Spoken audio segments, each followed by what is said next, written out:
Doesn't look like anybody's home, and that's because this building is fake. There have been stories that it's a secret passageway down to the depths of New York.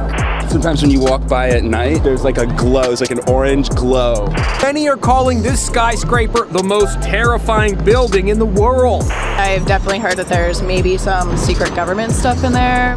False facades like this one hiding government facilities are hardly unique throughout the country.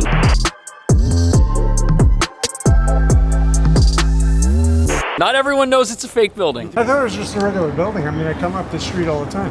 That's crazy. You're probably not the only person. No. So this is our first fake building, 58 Joralemon Street. We've got a whole bunch of fake buildings to look at today, a creepy tower with no windows, a former biolab, and they're all here in New York. Others who live in the neighborhood say once they notice the building, they notice some strange sights and sounds. It's like something out of Ghostbusters. Look, it's so famous, it has its own Wikipedia article about how it's fake, and that's how you know it's the real deal. Now, from the outside, it looks like your typical townhouse. You got your townhouse windows, your little townhouse fence, your creepy looking staircase. But all of this metal here, this should give it away that there's something going on. And the windows are fully blacked out. If you had this tint on your car, the cops would probably arrest you. And look at the door. This thing is not designed to be opened by mere mortals. And honestly, it doesn't really stand out at all. It looks completely normal. There have been stories that it's a secret passageway, that it's an escape route, that it's haunted. Now, the building was originally constructed in 1847 as a private residence. For about 60 years, people lived here, but that all changed in 1907 when it was purchased by the Interborough Rapid Transit Company. They were the original New York City underground subway that was started in 1904, and the reason that they bought this particular building is because their subway runs directly underneath it. And since the subway consists of long tunnels with air moving through it, you've got to vent the air out somehow. Now, the building and all the buildings on the street predate the subway underneath the street, so that's why you can't just put a vent here. There's already something here. So the people building the subway bought the building and completely hollowed out the interior, and that makes it the world's only Greek revival subway ventilation shaft. It also doubles as an emergency exit for the subways underneath it, which means if you're on the 4 and the 5 trains and there's a reason to evacuate, you might find yourself in this little neighborhood. And it's really like the most unlikely place for something like this to even exist. And if you're curious what something like this costs to buy, the building next door, this one right here, sold for $6 million about a year ago. You see our metal hatch right here that is impenetrable. This is what that probably looked like, a little courtyard with like a basement apartment. Now, it might seem sad that this building no longer looks like this building, but in a city like New York, there's just so much going on here. We need things like fake buildings to hold it together and to do crazy science experiments.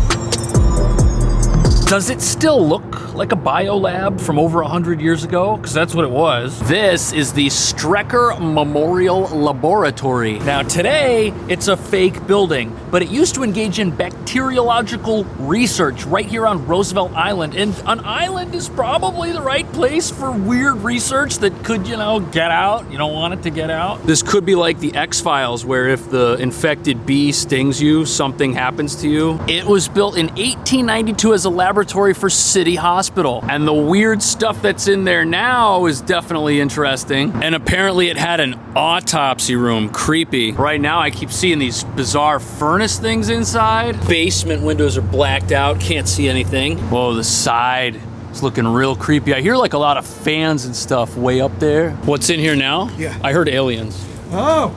No, I'm just kidding. We better get out of here. It could be a little house in the country somewhere, but here it is isolated all by itself, and again, probably for good reason. Now, if you don't know, Roosevelt Island is an island. We got Queens over in this direction, and then we got this massive bridge which will bring you over to Manhattan. And believe it or not, this place was a lab until the 1950s when it was completely abandoned, and it sat here for 22 years doing nothing. And then in 1972, it was designated as a historic landmark. And in the year 2000, it was purchased by the MTA that takes care of the subway and the trains. They're the ones operating the building today. You can see some very, very interesting equipment in there and a rather menacing looking hornet nest. I guess hornets are what put these holes in the glass. I don't know what type of experiments they were doing over 100 years ago, but now there is a lot of voltage running through here, and it's a power conversion substation for the subway trains, and they need power. Listen to the door. It is singing. Now, we think that they had to remove things like the autopsy room and the alien room in order to make room for all the power stations and all that crazy humming that we heard back there. But it's crazy to me that there was an actual lab here doing weird pathology across from where millions of people live. Man, these bees are everywhere. Soon, we're gonna go see a tower that's straight out of a science fiction movie. But first, we're gonna go see a building that was scientifically impossible to build, or so people thought.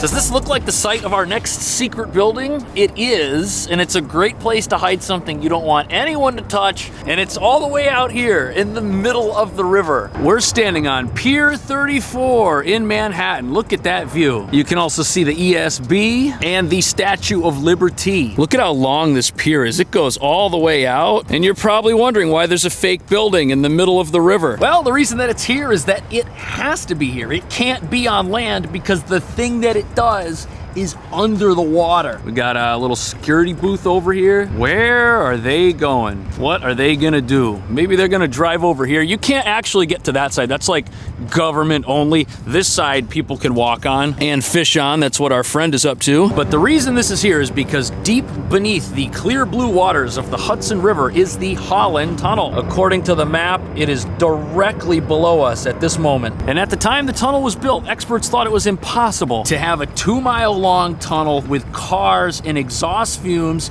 because all those fumes are in the tunnel. They can only escape at either end. You've got to have ventilation, and at the time, it hadn't been done before. Now, the tunnel itself took 7 years to build. Construction started in 1920, ended in 1927. What did you think it was when you first saw it?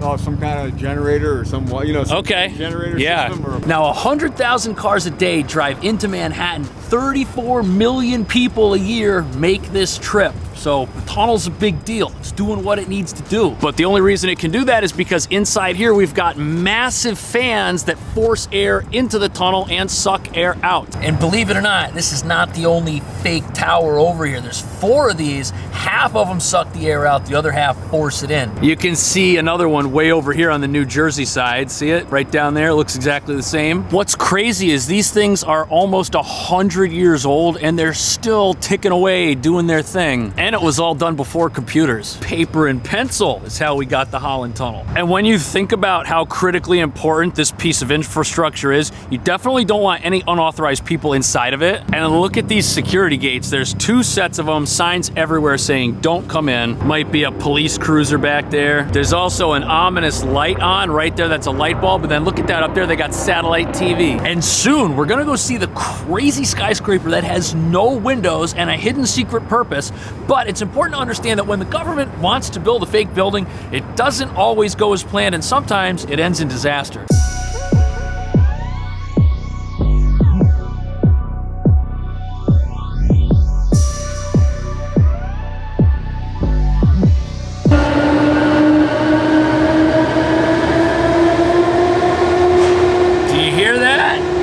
Something going on in there. This is either the ugliest fake building ever built, or it is a masterpiece designed by a collective group of misunderstood geniuses.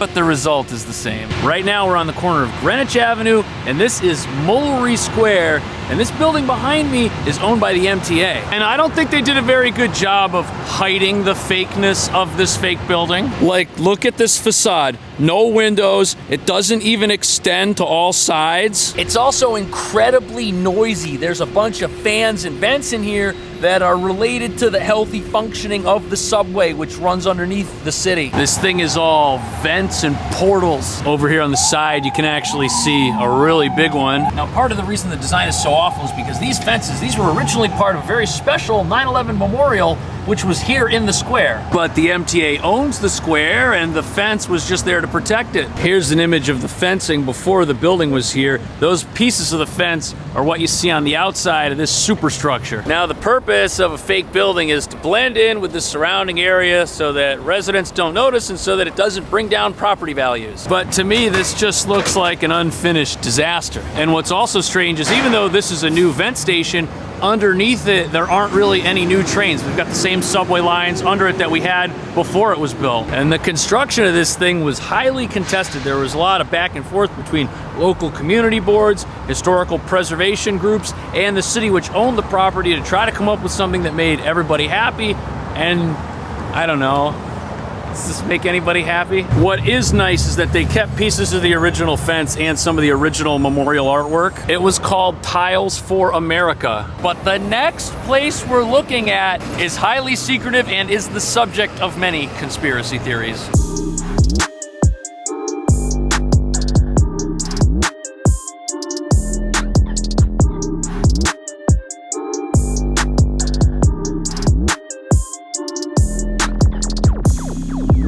Many are calling this skyscraper the most terrifying building in the world. Tom Hanks sure thinks so. This is the scariest building I've ever seen. What goes on inside? So this tower right here is 33 Thomas Street, and I think it looks pretty weird. It's 550 feet tall, it has 29 floors, and construction was started in 1969. It also doesn't have any windows. Those aren't windows, those are vents to circulate air. And that's because inside of it are organic life forms, and they need air to live, we think. And even though the building is in such a highly prominent part of Lower Manhattan, we really don't know much about it. But we know that it's owned by AT&T. We know the address because it's written on the side of the building. The architectural style used here is called brutalism, and legend has it that a long time ago it was a telephone switching center for long distance phone calls. It's the Men in Black headquarters. I've definitely heard that there's maybe some secret government stuff in there. I think that's pretty much a guarantee. Look at it, it's like an impenetrable fortress. There's this massive retaining wall. There's cameras everywhere. And it's kind of eerie, like it's so big and there's no people. There's like nothing going on here and they don't give tours. Why can't I have a tour? This is the fenced off parking lot out back. Got some AT&T trucks. This has been described as one of the most secure buildings in America, and that's where the conspiracies start. Why is it so big? Why is it so weird? Why is it so secure? It may be the only skyscraper in New York City built to withstand a nuclear blast. There's reportedly enough food, water, and generator fuel to sustain 1,500 people for 2 weeks. So I guess you could say it's like a huge doomsday bunker. Now, obviously, it's got some sort of basement. That's why these cars are able to drive in there. But most of the building is what you see right here. And if there's an earthquake or some disaster in New York, this might be the last building standing. Could it be some sort of modern day Noah's Ark for elites? And the fact that it holds 1,500 people, food, supplies, water, necessities, that's insane. Weird, the facade here is kind of crumbling a little bit. I guess that's not as resilient as the superstructure. And look at this grand entrance that it has. It's almost like it was designed for masses of people to be walking in and out as they go to do things. Like it's not supposed to be a big secret, yet it is a big secret. And apparently the ceilings inside here are 18 feet tall and the floors can hold 300 pounds of force per square foot. So you could move really heavy, large things around in there. And check this out, right on Wikipedia, it basically says it's probably the location of a national security agency mass surveillance hub. Maybe that's why it's so tall. There could be antennas, there could be all kinds of stuff in there, picking up signals, sending out signals, who knows? I also love how pretty much every car out front has, you know, the little antenna, super dark window tint so you can't see in. But if you think about it, a massive building with no windows and tons of security everywhere and nobody coming in and out. This is the perfect place to hide and do things that you really want to keep a secret. But what do you think happens inside here or any of the other places we checked out? Let me know if I missed any fake buildings in New York. I will see you in the next one. Thanks for watching.